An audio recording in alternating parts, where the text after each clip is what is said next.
Hello YouTube family, કેમ છો મિત્રો? બધા મજામાં? તો મજામાં જ હશો. તો નવા વિડીયોમાં તમારા બધાનું હાર્દિક સ્વાગત છે. તો ઘણા દિવસો પછી વિડીયો બનાવું છું, તો સપોર્ટ કરજો, લાઈક કરજો અને શેર કરવાનું ભૂલતા નહીં. તો આપણે આવી ગયા છીએ આપણી વાડીએ પાણી વાળવા ઘઉંમાં. તો આટલો કપાસ કાઢી નાખ્યો, સામાં વાવી દીધા છે ઘઉં, આ બાજુ વાવી દીધું જીરું. તો મિત્રો આટલો કપાસ વાવી દીધો છે. તો કોમેડી વિડીયો જોવાના કેવી મજા આવે છે તો કમેન્ટ કરજો.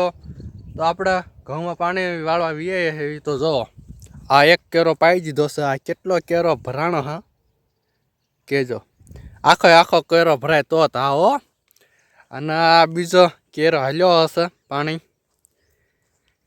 મિત્રો આપણું નાકું હવે બીજું પોગવામાં તૈયારીમાં છે. તો હવે જવું પડશે નાકું વાળવા. તો અત્યારમાં 8 વાગ્યામાં નાકા વાળવામાં બહુ મુશ્કેલ છે, અને પહેલું પાણી છે એટલે ધોર્યો કરવામાં મુશ્કેલ છે. જો આટલું નાકું શેઠું રહ્યું છે હવે શેઠેથી. અને આ પાણી તો કાલે વાળ્યું હતું, અને આટલું આ બાકી રહ્યા છે. ટોટલ છે 21 વખડા, અને અડધા કાલ પાય અડધા આજ પાયા. તો હાલો હવે નાકું પૂગી ગયું છે. હાલો નાકું વાળીને પછી વાત કરવી. જો થોડુંક જ છેટું રહ્યું છે, તો હાલો આગળ એમને મળતા જ આવી. નાકાએ વાળતું જવાનું, ધોરવે કરતું જવાનું, અને આ નાકાએ વાળતું જવાનું ડબલ, અને અહીંથી આ પાછા બટકાય હંધારતું જવાનું. પાણી વાળવું કંઈ હેલી વાત નથી. એક વખત આવી જાવ તો ખબર પડે કે કોને કહેવાય પાણી વાળવાનું. તો આ કેટલા વખત આટલા લાંબા છે. તો વિડીયો સારો લાગે ને તો લાઈક કરવાનું ભૂલતા નહીં. મહેનત તમારી સફળ કરાવો. એક તો મારી નાની એવી જિંદગી, એમાં અડધી તો પાણી વાળવામાં વહી જાય. બોલો.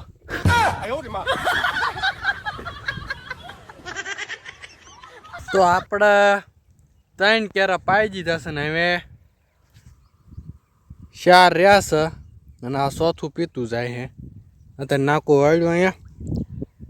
અને તો મિત્રો એક વાત કહું, તમને સપોર્ટ કરો, લાઈક કરો અને કોમેન્ટ કરો. વિડીયો કેવા લાગે એ કયો બધું. થોડોક સપોર્ટ કરો. એટલો એક લાઈક કરો, કોમેન્ટ કરો અને સબસ્ક્રાઈબ કરવાનું તો ભૂલતા જ નહીં. અને કોમેડી વિડીયો જોવા માટે તમને કેવો આમ મજા આવે કોમેન્ટ કરજો. જો પાણી હાલ્યું જાય છે, ખેતર છે, કપાસ છે. હા મજાના આપણે પાણી વાળવી છે. થોડુંક આમ ભીંજ પડે અને વાળવું પડે, શું બીજું. હાલો મિત્રો, આપણું હવે પાણી હંધું પૂરું વળાઈ ગયું છે ઘઉંમાં. જો આ છેલ્લો કેરો હતો, હવે મોટર બંધ કરી દીધી છે. અને વિડીયો સારો લાગે તો લાઈક ને શેર ને કોમેન્ટ કરવાનું ભૂલતા નહીં, અને સબસ્ક્રાઈબ કરવાનું ભૂલતા નહીં. તો હાલો હવે મળવી બીજા વિડીયોમાં. જય માતાજી, જય દ્વારકાધીશ.